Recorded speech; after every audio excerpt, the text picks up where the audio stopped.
Hello everyone. I hope all of you are fit and fine. तो student, आज की जो क्लास है उसमें हम लोग एक नया चैप्टर शुरू करने वाले हैं विच इज़ जीओसी। और यहाँ से ऑर्गेनिक केमिस्ट्री की शुरुआत हो रही है। जीओसी मतलब जनरल ऑर्गेनिक केमिस्ट्री। इसको हमने टॉपिक को जीओसी क्यों बोला? क्योंकि यहाँ पे हम लोग सारी वो बेसिक्स कवर करेंगे जो हमें ऑर्गेनिक केमिस्ट्री में ज़रूरत पड़ेगी। देखो, ऑर्गेनिक केमिस्ट्री को हम लोग फिजिकल और इनऑर्गेनिक की तरह एकदम से शुरू नहीं करेंगे कि जैसे अगर हमने अभी इनऑर्गेनिक केमिस्ट्री के 2 चैप्टर पढ़े थे, हाइड्रोजन, एस ब्लॉक और पी ब्लॉक के भी हमने 2 ग्रुप्स पढ़े थे। ठीक है। तो जैसे इनऑर्गेनिक शुरू कर दी थी कि डायरेक्टली कि ये कंपाउंड है, ऐसे ऐसे कर रहे हैं, तो इसमें वो नहीं होगा। और अगर मैं और डिटेल में बात करूँ तो इनऑर्गेनिक केमिस्ट्री के वो ब्लॉक्स पढ़ने से पहले हमने केमिकल बॉन्डिंग और पीरियोडिक प्रॉपर्टीज को समझा था। इसी तरीके से ऑर्गेनिक केमिस्ट्री की रिएक्शन को समझने से पहले हमें कुछ कुछ बेसिक बातों का पता होना चाहिए। इधर वो जो बेसिक बातें वो बहुत सारी हैं। ठीक है। तो ये जो जीओसी है ये एक कंप्लीट, अगर मैं बात करूं तो एक इंडिविजुअल टॉपिक है ऑर्गेनिक केमिस्ट्री का। And yes, this is the most important. जैसे अगर कोई बच्चा सोच रहा हो कि नहीं, मैं जीओसी स्किप कर दूंगा और फिर आगे की रिएक्शन मुझे समझ में आ जाएंगी, नहीं। अगर आपका जीओसी क्लियर नहीं है तो आपकी ऑर्गेनिक केमिस्ट्री कभी स्ट्रांग हो ही नहीं सकती। तो ऑर्गेनिक केमिस्ट्री पढ़ने का फर्स्ट रूल कि आपका जीओसी स्ट्रांग होना चाहिए। और जिन बच्चों का जीओसी स्ट्रांग होता है उनको रिएक्शन समझने में कोई दिक्कत नहीं होती। उनका 60% ऑर्गेनिक वहीं पे ही खत्म हो जाता है। बचा हुआ 40% ऑर्गेनिक वो रिएक्शंस में जो आगे जो चैप्टर्स हैं उनमें समझते हैं। तो ऑर्गेनिक केमिस्ट्री के लिए जीओसी का होना बहुत स्ट्रांग है। अब देखो, आज की जो बेसिक क्लास है वो मैं आज को बहुत ही कुछ कुछ बेसिक्स बातों का बारे में बताऊंगी कि ऑर्गेनिक केमिस्ट्री में हम लोग क्या क्या पढ़ेंगे, जीओसी में हम लोग क्या क्या पढ़ेंगे, उनके बारे में डिस्कस करूंगी और कुछ टॉपिक्स के बारे में हम लोग जानेंगे। ठीक है। तो सबसे पहली चीज आती है कि अगर आपको याद होगा कि पिछले चैप्टर में हमने एक टर्म पढ़ी थी जिसको हम लोग बोलते हैं कैटिनेशन। ठीक है। क्या था ये कैटिनेशन और किसकी प्रॉपर्टी थी? तो कैटिनेशन प्रॉपर्टी थी कार्बन की। And it is a unique property of carbon. अगर मैं बोलूं तो catenation is a unique property of carbon, unique property of carbon in which it can form, in which it can form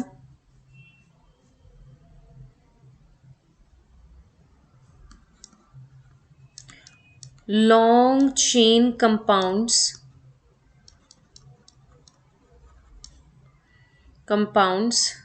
by forming covalent bonds to other carbon atom। ठीक है। तो अब इसी का कैटिनेशन प्रॉपर्टी की वजह से बहुत सारे, बहुत सारे नहीं, अगर मैं बात करूं तो millions of compound exist in nature. ठीक है। तो इतने सारे कंपाउंड्स की स्टडी तो हम लोग नहीं कर सकते, बट हाँ, हम लोग उनका मैकेनिज्म समझ सकते हैं कि कैसे वो काम कर रहे हैं। ठीक है। तो अब हमें पता है कि कैटिनेशन कार्बन की एक बहुत ही ब्यूटीफुल प्रॉपर्टी है in which carbon can connect to n number of carbon atoms. इसके अलावा ये प्रॉपर्टी और एलिमेंट्स में नहीं होती है। एस सिर्फ S8 बनाता है, P4 बनाता है, but it can connect to n number of carbon atoms. Right. ऐसे कंपाउंड्स नेचुरली अकर हो रहे हैं।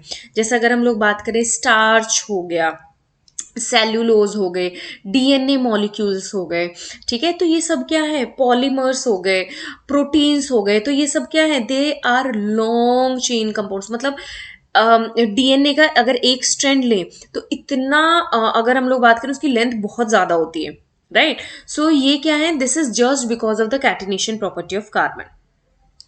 तो यहाँ पे एक मैं चीज बात करना चाहूंगी कि अब बात आती है कि what is organic chemistry and what are organic compounds. Right. तो कितने बच्चों को मालूम है कि what are organic compounds?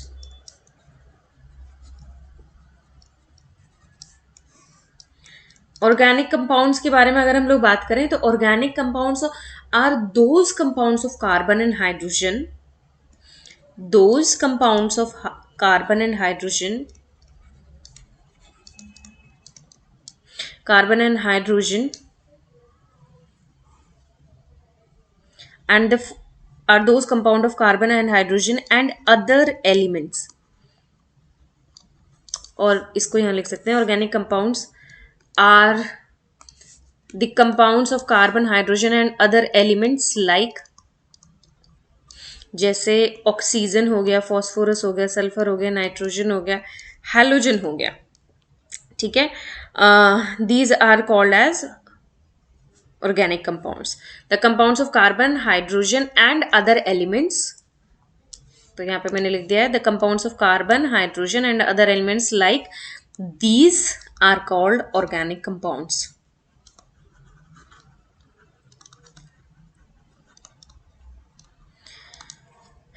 Okay. अच्छा, ये भी याद रख लेना, जो कैटिनेशन मैंने टर्म बोली है that is also known as self linking property. Catenation is a self linking property of carbon. ठीक है. अब बात आती है कि कार्बन की फैमिली में अगर मैं बात करूं, ठीक है, तो कार्बन की फैमिली में अगर हम लोग बात करें तो कार्बन फैमिली जैसे सी सी बॉन्ड स्ट्रेंथ, ठीक है, तो किसका बॉन्ड स्ट्रेंथ ज्यादा होगा? सिलिकॉन भी कैटिनेशन शो करता है but this bond is not that strong. Germanium की बात करें, टिन की बात करें, लेड पीबी की बात करें, तो ये जो बॉन्ड एनर्जी है डाउन द ग्रुप जाएंगे तो डिक्रीज होगी. ठीक है. क्यों डिक्रीज हो रही है? अगर आपको याद हो तो मैंने लास्ट चैप्टर में समझाया था कि कार्बन कार्बन के बीच में जो ओवरलैपिंग होगी स्टूडेंट्स, ठीक है, ये 2p2p या 2s2s की ओवरलैपिंग होने वाली है. ठीक है. सिलिकॉन तक आते आते जो होंगे वो 3s 3p ये वाले ऑर्बिटल्स ओवरलैप होंगे. तो ये कैसे होंगे? बल्कि साइज के होंगे. तो जितना बड़ा साइज होगा उतनी ही वीक बॉन्ड बनेगा, उतनी ही कम उनकी बॉन्ड स्ट्रेंथ होगी. तो ये रीजन है सबसे पहले. ठीक है. तो यहाँ पे लिख रही हूं मैं, जिन बच्चों को याद नहीं है, ये केमिकल बॉन्डिंग में भी पढ़ते हैं कि बॉन्ड एनर्जी डिपेंड्स ऑन, किस किस फैक्टर पे डिपेंड करेगी? साइज ऑफ एटम, इस पे इनवर्सली डिपेंड करेगी. फिर आता है इलेक्ट्रोनेगेटिविटी डिफरेंस, इस पे डायरेक्टली डिपेंड करता है. जितना ज्यादा पोलर होगा उतना स्ट्रॉन्ग बॉन्ड होगा. उसके बाद हम लोग बात करते हैं बॉन्ड ऑर्डर, इस पे भी डायरेक्टली डिपेंड करती है. और which says number of covalent bond between two atoms. Right. Bond order मतलब डबल बॉन्ड है, ट्रिपल बॉन्ड है, क्या है? नंबर ऑफ कोवलेंट बॉन्ड्स लिख रही हूं मैं यहाँ पे.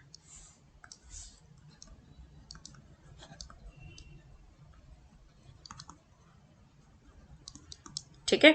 तो साइज की अगर हम लोग बात करें स्टूडेंट्स, तो हम लोगों को पता है कि कार्बन कार्बन का साइज छोटा है तो इसकी बॉन्ड एनर्जी ज्यादा होगी. इलेक्ट्रोनेगेटिविटी डिफरेंस की अगर हम लोग बात करें तो देखो CH, इसका electronegativity difference NH, OH and HF. तो अब मुझे बता सकते हैं कि कौन सा बॉन्ड स्ट्रांग होगा. अगर मैंने आपको ये 4 बॉन्ड्स दिए हैं, CH, NH, OH and HF, which bond is strong? यहाँ पे थोड़ी सी हम लोग केमिकल बॉन्डिंग रिवाइज कर रहे हैं. तो कौन सा बॉन्ड स्ट्रॉन्ग होगा? अभी बताया जिसका इलेक्ट्रोनेगेटिविटी डिफरेंस ज्यादा होगा, because it is directly dependent, तो वो बॉन्ड ज्यादा स्ट्रॉन्ग होगा. ऐसे. फिर आता है बॉन्ड ऑर्डर. तो बॉन्ड ऑर्डर में अगर मैं बात करूं C double bond C triple bond C, तो which bond is the stronger bond here? Yes, obviously this one. ठीक है. तो जितना ज्यादा बॉन्ड ऑर्डर, जितने नंबर ऑफ बॉन्ड्स उतना ही strong bond energy. Right. Okay. Now the thing is, ये तो हमने नॉर्मल सी चीजें अभी इसके बारे में पढ़ी हैं. ठीक है. अब बात आती है जो मैं आपको डिस्कस कर रही थी, कैटिनेशन इन कार्बन. ठीक है. तो कैटिनेशन इन कार्बन, या मैं यहाँ पे कुछ बात करती हूँ कार्बन के बारे में. ठीक है. तो कार्बन के बारे में हम लोग डिस्कस करेंगे, बिकॉज ऑर्गेनिक केमिस्ट्री में जितनी भी कंपाउंड्स, ऑर्गेनिक केमिस्ट्री में जब भी हम लोग पढ़े कार्बन के बारे में पढ़ेंगे. तो कार्बन का सबसे पहला नेचर है, it is tetravalent in nature. ठीक है. टेट्रावेलेंस कैसा है? टेट्रावैलेंट है। टेट्रावैलेंट मतलब इसकी जो वैलेंसी होगी वो 4 होगी, means it can form 4 bonds. दूसरा फैक्टर अगर मैं बात कर रही हूँ वो है कैटिनेशन, जो कि हमने बता दिया है। तो यहाँ पे मैं लिख रही हूँ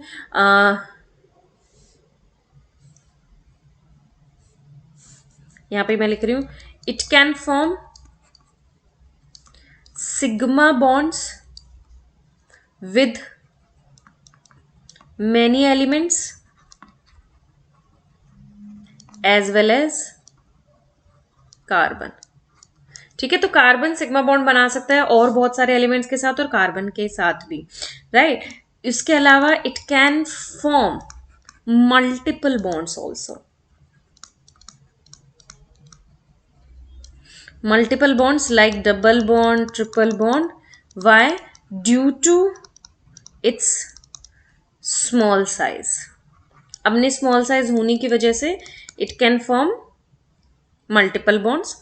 एंड यहाँ पे हम लोग बोलेंगे, तो जैसे कि अगर हम लोग बात करें इसकी, ये पी ऑर्बिटल है, यहाँ पे हमारे पास ये बॉन्ड बन गया, so they can undergo overlapping. But अगर हम लोग बात करें तो सिलिकन सिलिकन के बीच में कभी भी डबल बॉन्ड एग्जिस्ट नहीं करता, but carbon carbon can form double bond, triple bond, right. Okay, next चीज आती है students hybridization of carbon. Next is hybridization of carbon. आपने कार्बन की कितनी हाइब्रिडाइजेशन पढ़ी है, क्या क्या पढ़ा है? तो कार्बन की अगर हम लोग बात करें तो कार्बन की मेनली 3 हाइब्रिडाइजेशन एग्जिस्ट करती हैं, sp, sp2, sp3। ठीक है, तो let's start with the first. पहले sp3 से शुरुआत करते हैं। तो यहाँ पे मैं लिख रही हूँ sp3 hybridisation.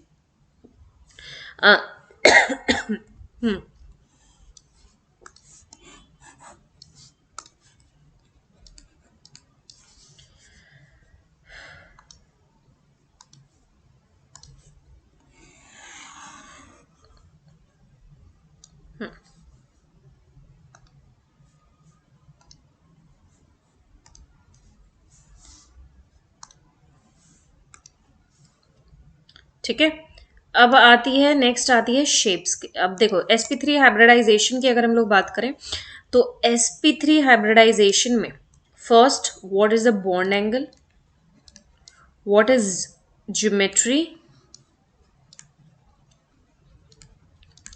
what is then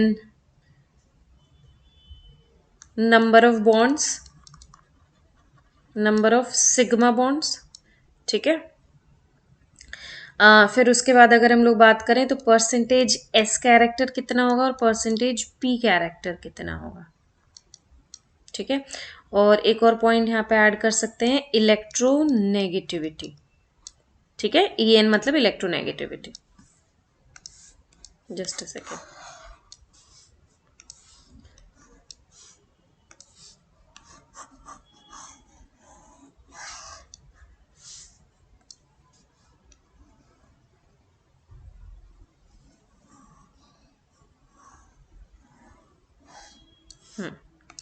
just a second.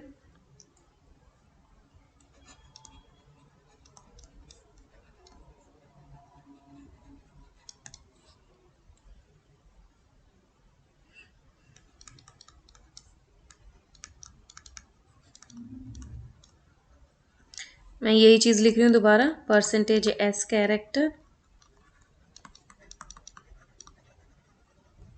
P character and then electronegativity, ताकि सबको अच्छे से समझ आ जाए। ओके,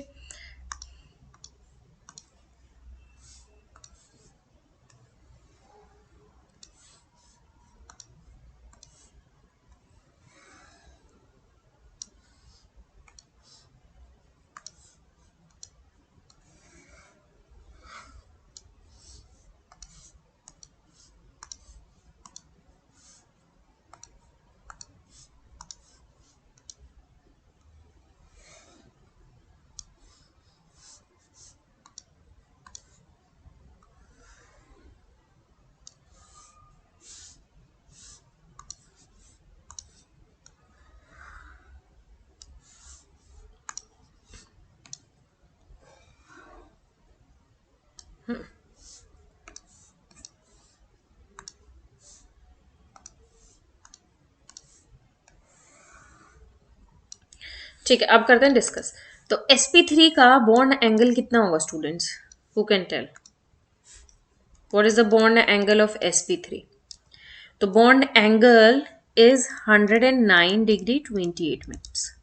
ठीक है, ज्योमेट्री की बात करें तो कौन सी ज्योमेट्री होगी? टेट्राहेड्रल। ठीक है, कोई भी एग्जाम्पल ले सकते हैं, जैसे CH4 मैंने यहाँ पे एग्जाम्पल ले लिया। ठीक है, एल्केन्स ले ली, साइक्लो एल्केन ले ली। ठीक है, तो ये सब क्या है? ये सब sp3 हाइब्रिडाइज्ड होंगे। नंबर ऑफ सिग्मा बॉन्ड्स कितने होंगे? 4 होंगे। परसेंटेज एस कैरेक्टर कितना होगा? परसेंटेज एस कैरेक्टर हम लोग निकालते हैं sp3। जैसे अगर मैं बात करूं तो इसको मैंने टोटल इन दोनों ऑर्बिटल्स को 100% ले लिया, तो उस 100% में से s कितना है? 1। टोटल कितने ऑर्बिटल्स हैं? 4। Out of these 4 orbital 1 is s multiplied by 100। तो इस तरीके से करेंगे। तो यहाँ से परसेंटेज एस कैरेक्टर अगर हम निकाल रहे हैं तो कितना आएगा? 24। और p का कितना हो जाएगा? बचा हुआ p है, तो p विल बी 75%। और इलेक्ट्रोनेगेटिविटी की अगर हम लोग बात करें स्टूडेंट्स, तो यहाँ पे इसकी sp3 हाइब्रिडाइज्ड कार्बन की जो इलेक्ट्रोनेगेटिविटी आती है वो आती है 2.48। You do not need to remember the value, but you need to remember the order. वो ऑर्डर क्या होगा वो मैं अभी बताती हूँ आपको। फिर आते हैं sp2 hybridised carbon. sp2 hybridised carbon में बॉन्ड एंगल कितना होगा? 120 डिग्री। इसका ज्योमेट्री होती है ट्राइगोनल प्लेनर। एंड अगर एग्जाम्पल्स की बात करें तो हम लोग बोलते हैं एल्कीन्स, मतलब विच कंटेन्स डबल बॉन्ड। जैसे ये हो गया CH2 double bond CH2, alkenes हो गया। तो ये सब क्या होंगे? sp2 हाइब्रिडाइज्ड होंगे। इसमें हम लोग बोलते हैं कि 3 सिग्मा होंगे और 1 पाई बॉन्ड होता है। परसेंटेजेस कैरेक्टर अब निकाल सकते हो बच्चों आप लोग। तो 1 s है, टोटल 3 ऑर्बिटल हैं, तो ये वैल्यू कितनी आएगी? 33.3%। और अगर हम लोग p की बात करें तो 100 में से माइनस कर दो, 66.7% हो गया। And electronegativity for this one will be 2.75। ठीक है, फिर आते हैं sp पे। तो sp का जो बॉन्ड एंगल होता है वो होता है 180। ज्योमेट्री है linear and this is present in alkynes. Alkynes मतलब विच कंटेन्स ट्रिपल बॉन्ड। ठीक है, तो ट्रिपल बॉन्ड है तो यहाँ पे हम बोलेंगे इसके पास 2 सिग्मा होंगे एंड 2 पाई होंगे। अब आप निकाल सकते हो परसेंटेज एस करेक्टर। एस है 1 ऑर्बिटल, टोटल 2 ऑर्बिटल्स हैं, तो 50% एस कैरेक्टर हो गया और 50 क्या होगा? p। And electronegativity is 3.25। अब इसमें बहुत सारी तो ऐसी चीजें हैं जो बहुत ही बेसिक हैं, जो आपको पता होगा। ठीक है, ऑलमोस्ट सारी चीजें ही पता होंगी। इसमें जो इंपॉर्टेंट है वो याद रख लेना कि जो इलेक्ट्रोनेगेटिविटी है वो अगर हम लोग बात करें तो sp की ज्यादा है then sp2 then sp3। I hope सबने ये केमिकल बॉन्डिंग में पढ़ लिया होगा। तो sp carbon are most electronegative then sp2 then sp3, right. तो ये बेसिक सी चीजें होंगी। अब मैं एक दो चीजें और आपको बता देती हूँ इसमें बॉन्ड एनर्जी के बारे में भी, कि अगर जैसे मान लो मेरे पास कोई कंपाउंड है तो ये सारी चीजें पता होनी चाहिए, रटने की जरूरत नहीं, but you should know the order. जैसे अगर मैंने बात करा है कि मैंने एक इस टाइप का कंपाउंड ले लिया है, इथेन मॉलिक्यूल लिया है। ठीक है, then I have taken ethene molecule and then I have taken ethyne molecule, triple bond वाला। ठीक है, वही sp3 sp2 एंड sp। ठीक है, लिख भी देती हूँ sp3 sp2 एंड sp। अब देखो इसमें ना क्या क्या डिफरेंस आता है। बॉन्ड एंगल के बारे में तो हमने पढ़ लिया, अब बात करें हम लोग बॉन्ड लेंथ की। ठीक है, तो सबसे पहले मैं बता रही हूँ कार्बन कार्बन बॉन्ड लेंथ। ठीक है, तो इसी ऑर्डर में चलेंगे। तो कार्बन कार्बन बॉन्ड लेंथ, अगर हम लोग इसकी बात करें तो ये जब दोनों के दोनों कार्बन sp3 हाइब्रिडाइज्ड हैं, तो यहाँ पे हम लोग बोलेंगे कि ये भी sp3 ये भी sp3 है। तो bond carbon carbon bond length is 1.54 angstrom. अब स्टूडेंट्स ये इंपॉर्टेंट है, इसको याद कर लेना, इसको रट लेना, क्योंकि इसकी वैल्यू पूछ लेते हैं कई बार एग्जाम में। sp2 अगर दोनों है तो 1.34 होगा एंड sp की जो होती है वो होती है 1.20 एंगस्ट्रॉम। ये सारी वैल्यूज मैं एंगस्ट्रॉम में बता रही हूँ। ठीक है, तो ये cc बॉन्ड लेंथ हो गई। अब बात आती है कि cc ये बॉन्ड लेंथ है। ठीक है, अब now ch bond length bl लिख रही हूं। कार्बन और हाइड्रोजन का भी मैटर करता है। कई बार ऐसे क्वेश्चन पूछ लेते हैं कि 3 कंपाउंड्स हैं जिसमें carbon hydrogen, hydrogen is attached to sp3 hybridized carbon, sp2 hybridized carbon and sp hybridized carbon which has the higher bond length। तो इसका ऑर्डर भी मैं अभी आपको बता दूंगी। तो इसका होता है 1.10 एंगस्ट्रॉम, देन 1.07 एंगस्ट्रॉम। आप देखो ज्यादा डिफरेंस है नहीं, but still there is some difference, तो वो आप बता सकते हो। तो यहाँ पे हम बोलेंगे sp3 हाइब्रिडाइज जो कार्बन होगा उसका कार्बन हाइड्रोजन ये जो बॉन्ड लेंथ है वो भी कम है, ये थोड़ा ज्यादा है, ये और ज्यादा है। ठीक है, फिर आती है बॉन्ड एनर्जी।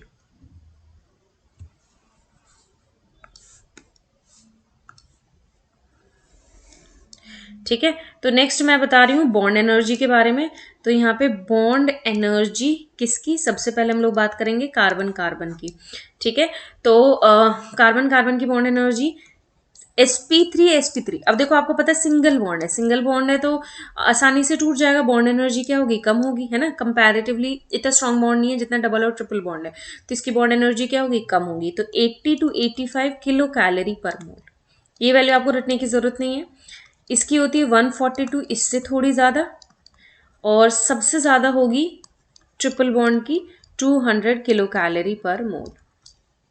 ठीक है, similarly bond energy carbon hydrogen bond की अगर हम लोग बात करें तो CH बॉन्ड, जैसे कि मैंने आपको बताया था, अब देखो ये डिस्टेंस सबसे ज्यादा है, मतलब ये बड़ा बॉन्ड है, बड़ा बॉन्ड है तो इसकी एनर्जी क्या होगी, कम होगी, है ना, वीक बॉन्ड हो गया। तो ये होता है अराउंड 98.6 किलो कैल पर मोल। इसकी थोड़ी ज़्यादा है तो ये कंपैरेटिवली स्ट्रॉन्ग बॉन्ड हो गया इससे, तो ये 106 किलो कैल पर मोल। एंड दिस इज स्टिल छोटा, और छोटा है ये, तो ये क्या हो गया 121 किलो कैलोरी पर मोल।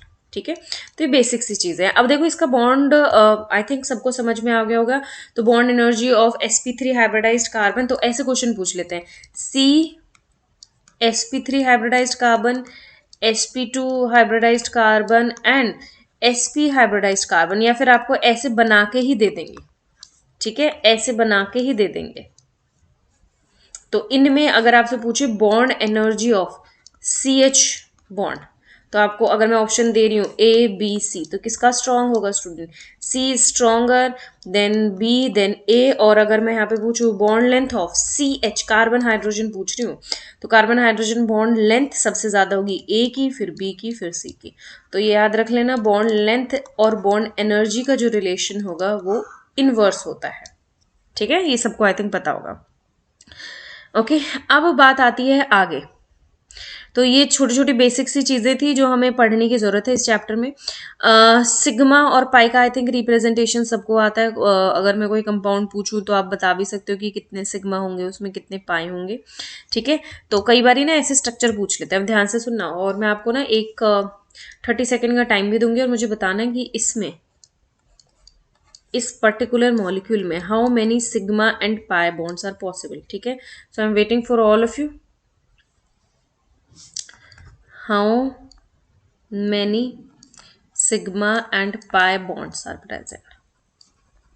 ठीक है, तो थोड़ा सा टाइम मिल रहा है आपको, करो, फिर उसके बाद मैं आपको वीडियो आप आके देखेंगे तो आपको आंसर मिलेगा।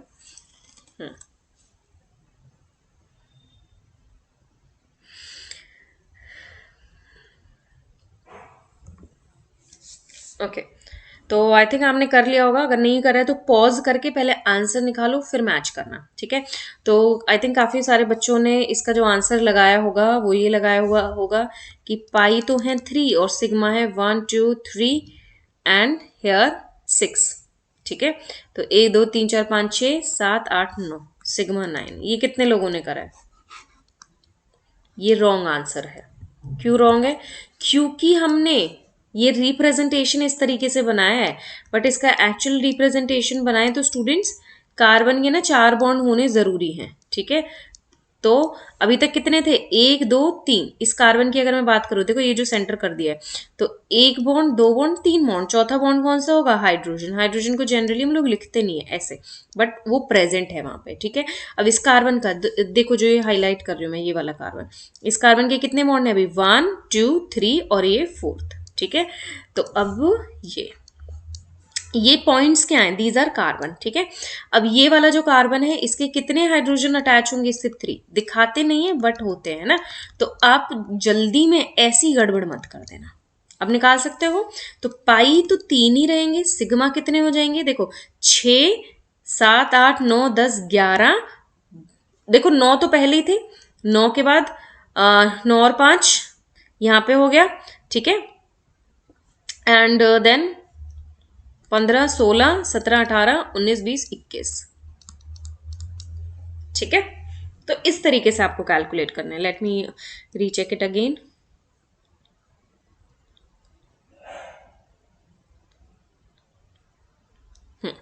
ठीक है, तो ये गलतियां नहीं करनी है। अब इन गलतियों से कैसे बचें, उसके लिए हमें थोड़ी सी रिप्रेजेंटेशन की जरूरत है कि ऑर्गेनिक कंपाउंड्स को रिप्रेजेंट कैसे करते हैं, ठीक है। तो ये सारा बेसिक में आएगा and you do not have to worry, एक एक चीजें मैं आपको एक्सप्लेन करने वाली हूँ। तो नेक्स्ट मैं आपको थोड़ी सी इंपॉर्टेंट टर्म्स के बारे में समझा देती हूँ कि कंपाउंड्स का रिप्रेजेंटेशन कैसे होगा, इंपॉर्टेंट टर्म्स, ठीक है। तो इंपॉर्टेंट टर्म्स में पहली टर्म आती है सैचुरेटेड कंपाउंड्स। तो बहुत सारी ऐसी चीजें हो सकती हैं, शायद आपने 9th 10th में पढ़ ली हो, बट आपको वीडियो को कंप्लीट देखना है ताकि आपको चीजें समझ में आए, ठीक है। क्योंकि ऐसी चीजें हो सकती हैं जो आप बीच में मिस कर जाओ और वो शायद आपने पहले ना पढ़ी हो। सैचुरेटेड कंपाउंड की अगर हम लोग बात करें तो यहाँ पे हम बोलेंगे when all the valencies of an element are satisfied by sigma bond, ठीक है। अब थोड़ा सा आपको कॉम्प्लिकेटेड लग रही होगी डेफिनेशन कि all the valencies are satisfied by sigma bond, मतलब कहने का मतलब ये है कि saturated compounds are those compounds which contains only sigma bond, are those which contains only sigma, या फिर हम लोग सिंगल बॉन्ड भी बोल सकते हैं कि इनमें मल्टीपल बॉन्ड नहीं होंगे, सिर्फ सिंगल बॉन्ड होंगे और सिग्मा बॉन्ड होंगे, ठीक है। जैसे ये कंपाउंड्स होंगे, ठीक है। और इनको आगे मैं बताऊंगी, they are called as alkanes, ठीक है। फिर आती है दूसरी टर्म, आई होप ये टर्म क्लियर है सबको, सैचुरेटेड जिसमें सिर्फ सिग्मा बॉन्ड्स हो।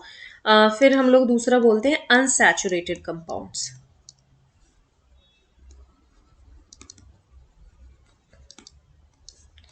Unsaturated compound, unsaturated I think अब क्लियर होगा सबको। तो when a compound contain one, when a compound contain one or more pi bonds, ठीक है, एक या ज्यादा पाई बॉन्ड्स कंटेन करें। अब जैसे डबल बॉन्ड भी हो सकते हैं, वो ये सी ट्रिपल बॉन्ड एन भी हो सकता है, एन डबल बॉन्ड एन भी हो सकता है, सी डबल बॉन्ड ओ भी हो सकता है, ठीक है, सी ट्रिपल बॉन्ड सी भी हो सकता है, एन ट्रिपल बॉन्ड एन भी हो सकता है। तो किसी भी कंपाउंड में अगर ये टाइप के बॉन्ड्स मिल जाए, मतलब एक भी अगर पाई बॉन्ड है, एक भी अगर उसमें डबल बॉन्ड है, ट्रिपल बॉन्ड है, तो वो अनसैचुरेटेड कंपाउंड्स की कैटेगरी में आएंगे, राइट। अब आते हैं तीसरी टर्म, कंपाउंड नहीं, तीसरी टर्म मॉलिक्यूलर फॉर्मूला, ठीक है। आई थिंक अब आप बोल रहे होंगे मैम ये तो हमें पता ही है ना, कोई बात नहीं, देख लेते हैं। तो मॉलिक्यूलर फॉर्मूला क्या है, which indicates actual number of atoms, जो एक्चुअल नंबर ऑफ एटम्स के बारे में बताता है इन अ कंपाउंड, है ना। हमने पढ़ा होगा difference between empirical formula and molecular formula in mole concept, है ना। तो which indicates actual number of each element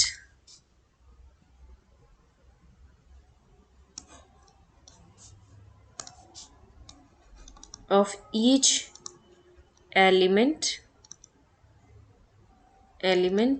in one molecule, ठीक है। ऐसे भी लिख सकते हैं कि एक मॉलिक्यूल में कितने एटम हैं किसी भी एलिमेंट के, वो रिप्रेजेंट करेगा मॉलिक्यूलर फॉर्मूला एक्चुअल कितने हैं। ठीक है, नेक्स्ट टर्म की अगर हम लोग बात करें, फोर्थ टर्म में यहाँ पे बताने वाली हूँ स्ट्रक्चरल फॉर्मूला, जिसको हम बोलते हैं एस है। अब स्टूडेंट ये स्ट्रक्चर फॉर्मूला जो है ये हमें बताएगा, it indicates linkage due to covalent bond, मतलब कितने लिंक्स है। मॉलिक्यूलर फॉर्मूला और इसमें डिफरेंस बताऊंगी मैं अभी। ठीक है, it indicates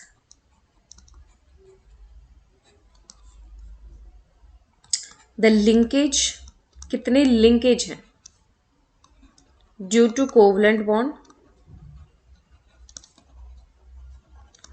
between different atoms in a molecule.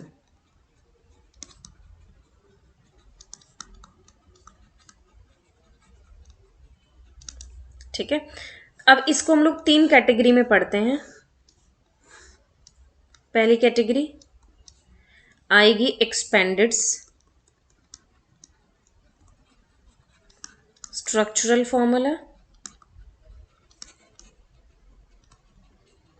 फिर उसके बाद आएगा कंडेंस्ड स्ट्रक्चरल फॉर्मूला। देखो नाम से ही टर्म्स क्लियर हो रही हैं।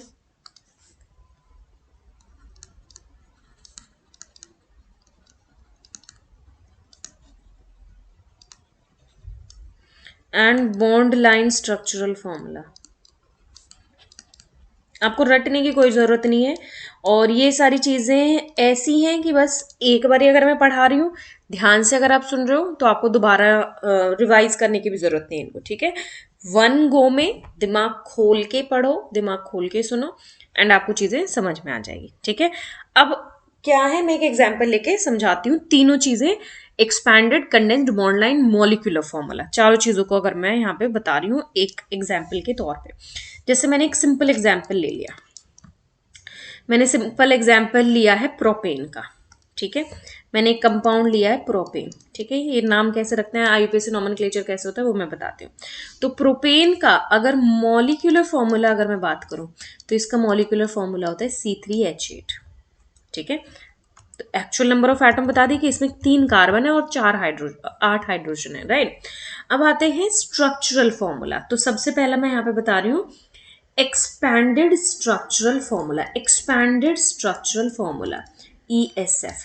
तो ये बताता है कि एक्सपैंड करके कैसे लिखा हुआ है मॉलिक्यूल, मतलब एक एक मॉलिक्यूल को कि कैसे बॉन्ड बन रहा है, कौन से किससे अटैच है, वो होता है एक्सपैंडेड फॉर्मूला। जैसे आपने इस तरीके से अगर आप लिख रहे हो तो ये मैं पूरा एक्सपैंड कर दिया कि एक कार्बन है, इस कार्बन से 3 हाइड्रोजन अटैच है, इस कार्बन से 2 हाइड्रोजन अटैच है, और इस कार्बन से फिर से 3 हाइड्रोजन अटैच होंगे। ठीक है, तो ये हो गया एक्सपैंडेड वर्जन। फिर आता है कंडेंस्ड स्ट्रक्चरल फॉर्मूला। कंडेंस्ड का मतलब है कि हमने क्या करा कि उनको कंडेंस कर दिया। कंडेंस मतलब कि ऐसे इसको इतना खोल के नहीं लिख रहे, हम लोगों ने ऐसे लिख दिया कि CH3 CH2 CH3, तीनों करेक्ट है, बस ये different different point of representation है। ठीक है, फिर आता है नेक्स्ट आता है बॉन्ड लाइन स्ट्रक्चरल फॉर्मूला। मतलब इसमें हम लोग ये दिखा ही नहीं रहे, सिर्फ हम लोग ऐसे लाइंस दिखा रहे हैं। ये ज्यादा बन गया, रुको। ठीक है, तो बॉन्ड लाइन मतलब ये 3 कार्बन मतलब 3 डॉट्स, 1 डॉट 2 डॉट 3 डॉट, मतलब ये ऐसे अगर आपको दिख जाए तो आपको समझना है this is nothing but C3H8। अब इसको अगर कोई बच्चा ऐसे लिखना चाह रहा है, कोई बात नहीं, लिख दो, कोई फर्क नहीं पड़ता। ठीक है, समझ में आ रहा है। तो अब मैं आपको एक क्वेश्चन दे रही हूँ, सब बच्चे बैठ के अभी करेंगे, साथ के साथ वीडियो के साथ साथ करेंगे, कि अगर मैंने आपको बॉन्ड लाइन स्ट्रक्चरल फॉर्मूला दिया है तो इसका right molecular formula of the compound, इसका मॉलिक्यूलर फॉर्मूला लिख के बता दो क्या होगा।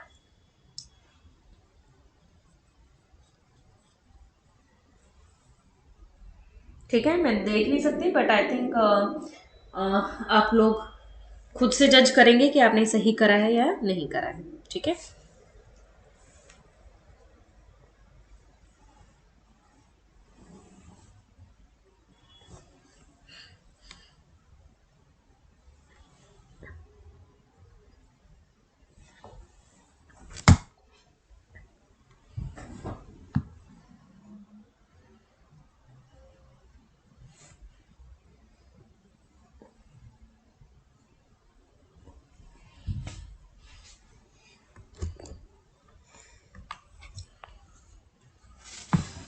आई थिंक सबने कर लिया होगा अब तक।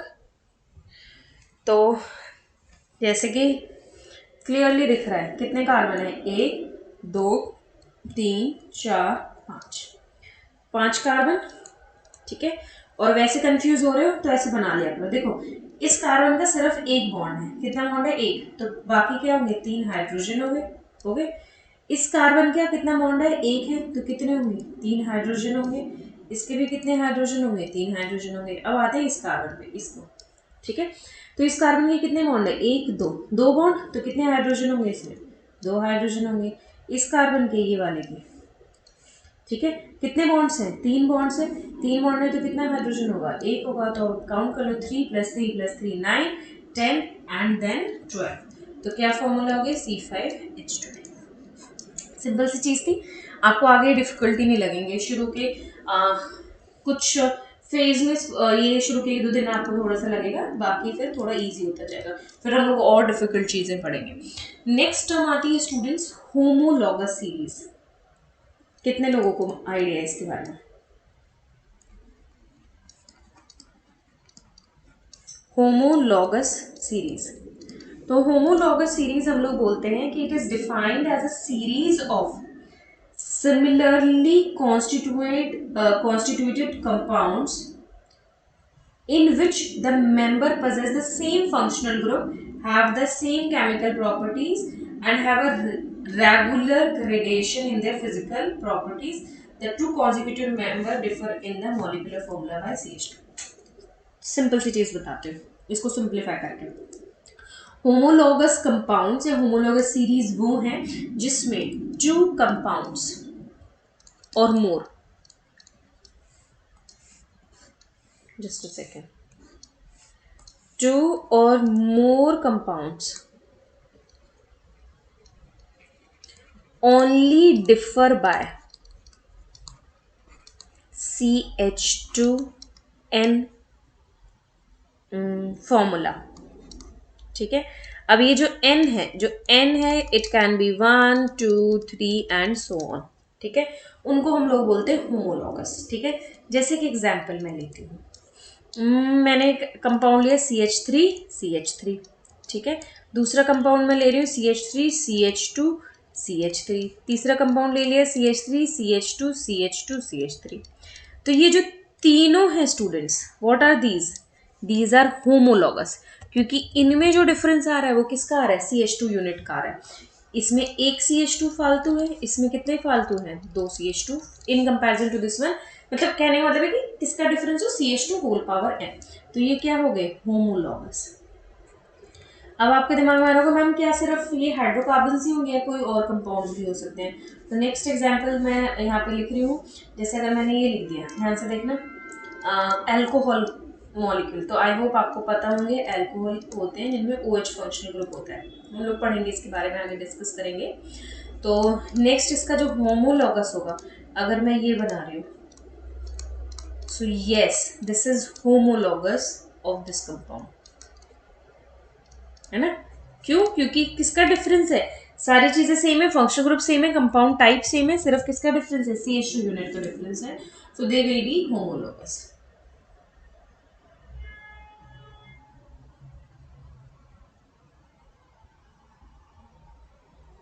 ठीक है, अब इनकी अगर हम लोग बात करें होमोलॉगस सीरीज के बारे में, तो इनकी मेन प्रॉपर्टीज की अगर मैं बात करूं, तो इनके पास सेम फंक्शनल ग्रुप होगा। इनकी होमोलॉगस की मैं लिख देती हूँ यहाँ पे, homologous compounds have similar have similar chemical properties। Chemical properties मतलब केमिकल रिएक्शन सिमिलर ही होंगी, एक ही टाइप की रिएक्शन दिखाएंगे, थोड़ा थोड़ा चेंज आ सकता है, एंड स्लाइट डिफरेंट बिहेवियर,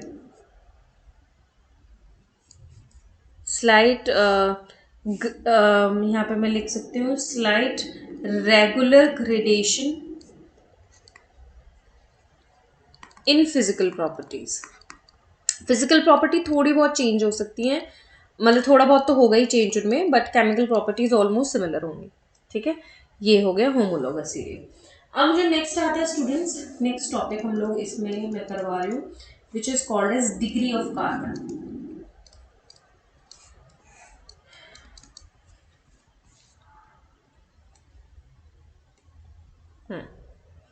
तो डिग्री ऑफ कार्बन के बारे में हम लोग यहाँ पे जानेंगे।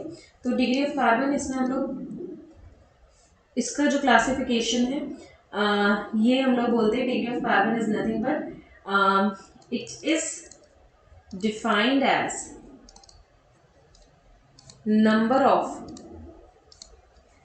Carbon atoms attached to a carbon atom. एक कार्बन एटम से कितने और कार्बन एटम अटैच है। ठीक है, तो जैसे पहला वाला आता है इसमें प्राइमरी या 1 डिग्री कार्बन। तो प्राइमरी या 1 डिग्री कार्बन वो कार्बन है which is attach to 1 carbon atom, attach to only 1 carbon atom, उनको हम बोलते हैं प्राइमरी और 1 डिग्री। जैसे ये मैंने ले लिया, तो ये कार्बन क्या हो गया, प्राइमरी हो गया, ये भी क्या हो गया, प्राइमरी हो गया।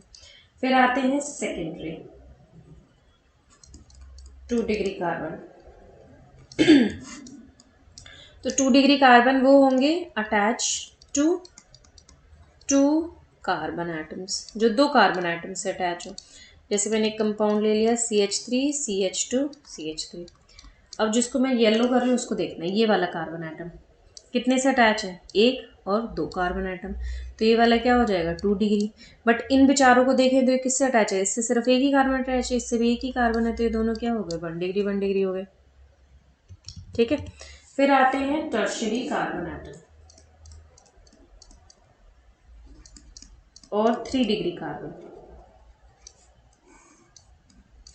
तो यहाँ पे हम बोलेंगे अटैच टू 3 कार्बन एटम, जो 3 कार्बन एटम से अटैच होंगे।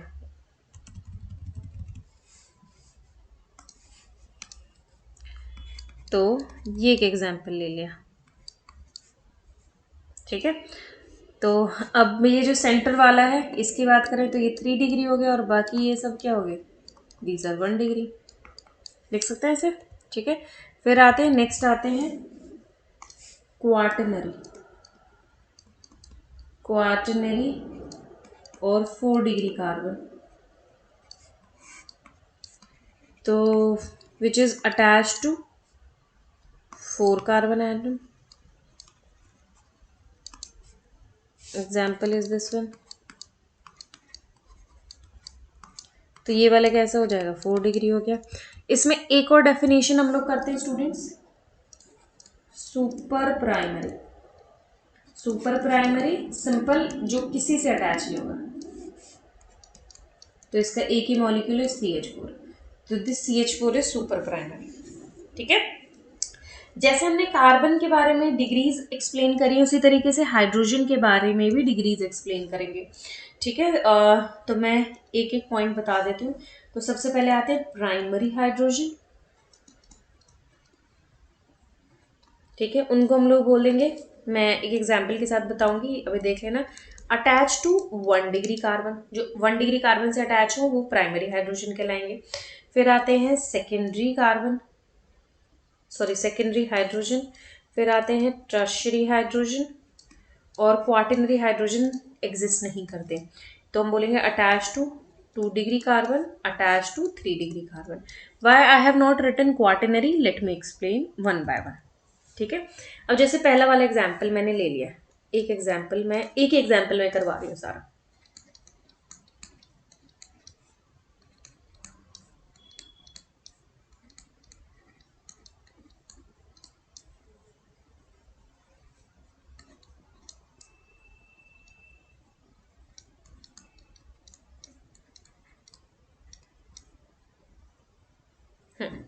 ठीक है, अब देखना ध्यान से।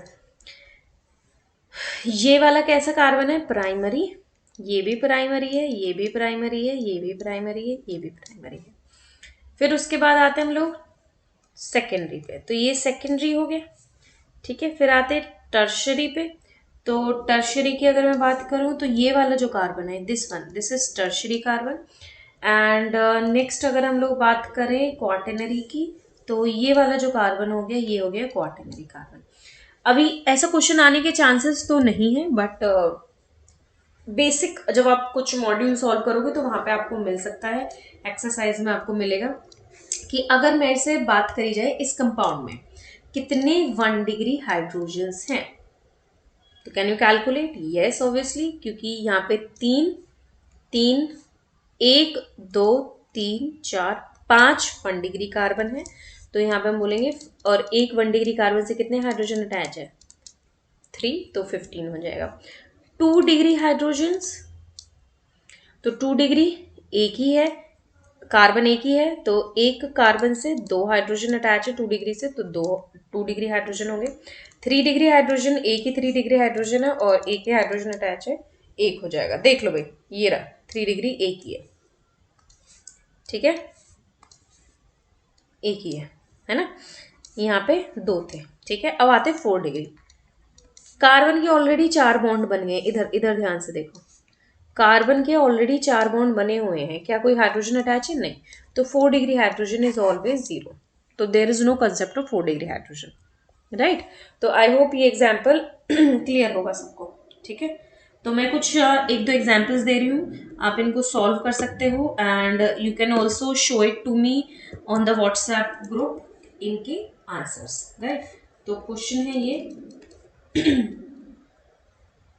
Calculate 1 degree, 2 degree, 3 degree hydrogen in following molecule.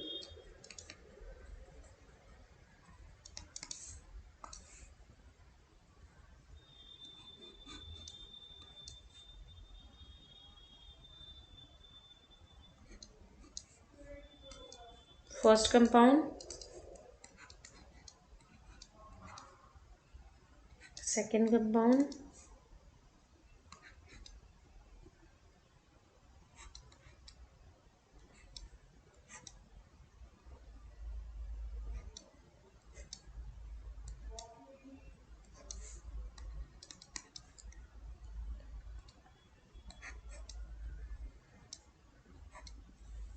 ठीक है।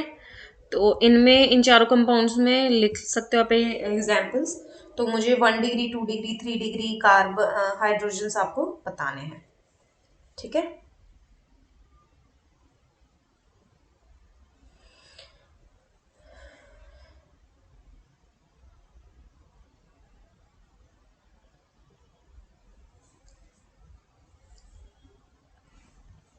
ओके, नेक्स्ट आते हैं यहाँ पे हमने थोड़ी थोड़ी सी जो मेन टर्म्स जो हमारी यूज होंगी आगे उनके बारे में पढ़ा है।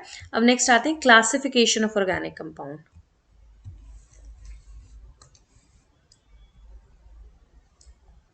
और फिर नेक्स्ट क्लास में हम लोग आईयूपीएसी नोमेनक्लेचर शुरू करेंगे। तो आज की क्लास क्लासिफिकेशन तक ही करेंगे।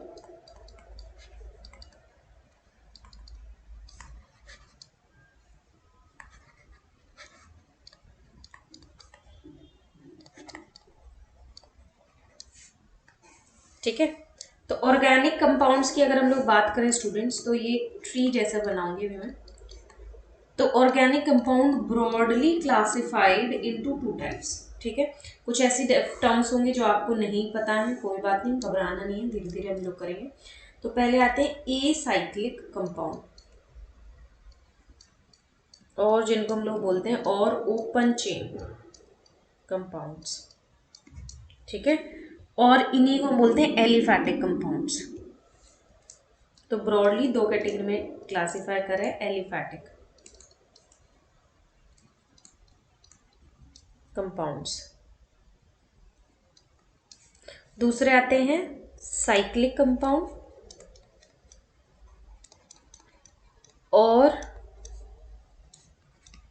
क्लोज्ड चेन कंपाउंड, जिनकी चेन क्लोज हो, साइकिल जैसा होगा, ठीक है। रिंग्स बनेंगे बेसिकली, है ना। इनको फर्दर 2 कैटेगरी में डिवाइड करते हैं हम लोग।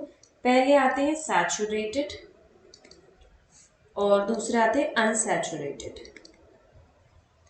तो सैचुरेटेड जैसे हो गए हमारे पास एल्कीन्स, और अनसैचुरेटेड जैसे हो गए एल्कीन और एल्काइंस। ठीक है, अब क्लोज चेन की बात करते हैं। क्लोज चेन को फर्दर डिवाइड करा गया है, मैं ऐसे लिख रही हूँ, एलिसाइक्लिक में और एरोमेटिक में। अब देखो एरोमेटिक टर्म को हम लोग डिस्कस करेंगे बाद में डिटेल में। ठीक है, तो इसके बारे में मैं ज़्यादा बता नहीं रही हूँ, एक छोटा सा एग्जाम्पल बता दूंगी एरोमेटिक कंपाउंड्स कौन से होते हैं। एलिसाइक्लिक जो एरोमेटिक नहीं होते हैं, ऐसे आप समझ लेना। ठीक है, एरोमेटिक में जैसे ये आ गया बेंजीन, आ गया ये आ गया बेंजीन का भाई। ठीक है, तो ये इस टाइप के कंपाउंड्स जो होते हैं वो एरोमेटिक कहलाते हैं। मैं बाद में डिटेल में डिस्कस करूंगी इनको। तो alicyclic which are not basically aromatic, उनको हम बोलते हैं एलिसाइक्लिक। तो ये दो टाइप के क्लासिफाई करे जाते हैं, एक तो होमोसाइक्लिक और दूसरे हेट्रोसाइक्लिक। होमो हेट्रो का मीनिंग पता होगा, होमो मतलब same type of atoms attach होंगे। होमोसाइक्लिक को ही हम लोग बोलते हैं कार्बोसाइक्लिक, मतलब इसमें सिर्फ कार्बन एटम होता है, और आइसोसाइक्लिक। ठीक है, आइसो मतलब सेम। तो जैसे ये वाली आपने कंपाउंड देखे होंगे, साइक्लोप्रोपेन, साइक्लोब्यूटेन, साइक्लोहेक्सेन, ये इस टाइप के कंपाउंड्स। ठीक है, एक ही टाइप का कार्बन एटम होगा। हेट्रोसाइक्लिक की अगर हम लोग बात करें तो हेट्रोसाइक्लिक जिसमें और दूसरे एटम्स भी हों, जैसे अगर मैंने ये 3 कार्बन थे तो 3 कार्बन में से एक हटा के ऑक्सीजन लगा दिया, इधर एक हटा के नाइट्रोजन लगा दिया। ठीक है, इधर एक हटा के ऑक्सीजन लगा दी, ऐसे। तो ये हो गया हेट्रोसाइक्लिक। अब मैंने यहाँ पे बताया था एरोमेटिक। एरोमेटिक को भी हम लोग ऐसे ही डिस्कस करते हैं। तो एरोमेटिक के भी दो कैटेगरी हैं, एक होमोसाइक्लिक और एक हेट्रोसाइक्लिक। तो इसके बारे में घबराना नहीं है, हम लोग डिटेल में ना इसमें 1 से 2 क्लास जाएंगे एरोमेटिक में ही पूरी। ठीक है, तो होमोसाइक्लिक जैसे मैंने एक एग्जांपल बताया था बेंजीन, नैफ्थलीन। ठीक है, हेट्रोसाइक्लिक जैसे ये एक एग्जांपल है पिरिडीन, ये होगा। ठीक है, तो ये सारे टाइप के कंपाउंड्स हैं। ओके, अब इसमें कुछ हमारे पास हम लोग स्पायरो, फ्यूज रिंग, ये सब भी हम लोग पढ़ते हैं। ठीक है, इसके बाद आती है हमारे पास, अब देखो मैं आपको बताने वाली हूँ हम लोग क्या क्या पढ़ने वाले हैं इस चैप्टर में। ठीक है, तो कहाँ से शुरुआत करेंगे, तो कल की जो क्लास होगी उसमें हम लोग शुरू करेंगे IUPAC nomenclature, and this IUPAC nomenclature I will tell from the basic। ऐसे हम लोग पढ़ेंगे कि एक एक कंपाउंड क्लियर हो जाए, बेसिक टू एडवांस लेवल तक जाएंगे। ठीक है, IUPAC नॉमेनक्लेचर खत्म करने के बाद हम लोग GOC के अगले पार्ट पे आएंगे जिसका नाम है आइसोमेरिज्म। पहले मैं आइसोमेरिज्म कराऊंगी, IUPAC, आइसोमेरिज्म, और फिर हम लोग इलेक्ट्रॉनिक इफेक्ट्स के बारे में पढ़ेंगे। इलेक्ट्रॉनिक इफेक्ट्स में आते हैं जैसे inductive effect, resonance, aromaticity, hyper conjugation. ठीक है, और फिर उसके बाद इंटरमीडिएट्स के बारे में हम लोग पढ़ेंगे, फिर रिंग अरेंजमेंट के बारे में पढ़ेंगे। ठीक है, तो अभी के लिए हम लोग इतना जान लेते हैं कि शुरुआत हमारी यहाँ से होगी। अब आपको करना क्या है तो आज आपको जो मैंने पढ़ाया है उसमें अगर कोई भी डाउट आ रहा है तो वो मेरे से कांटेक्ट करो और मेरे से उसको क्लियर करो डाउट को।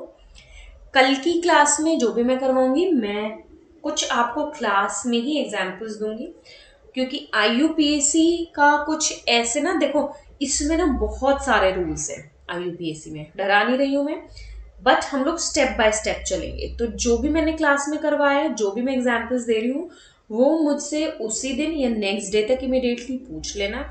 जो भी डाउट आ रहे हैं तो मैं आपको एक शीट भी दूंगी और क्लास में भी कुछ एग्जाम्पल्स मैं आपको दूंगी, तो वो करके एज अ होमवर्क भी आपको मिलेगा, तो वो करके मेरे से एक बार टैली करना है आपको।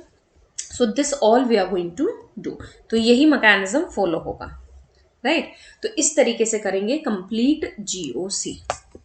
तो आई होप आज की जो क्लास है वो सबको समझ में आई होगी, और बेसिक्स आज हमने कंप्लीट करा है।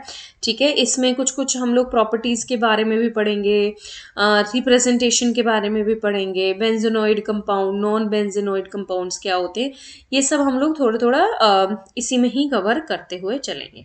ठीक है, तो कल की क्लास शुरू होगी IUPAC से, तो अच्छे से पढ़ो एंड जो भी डाउट आए प्लीज आस्क।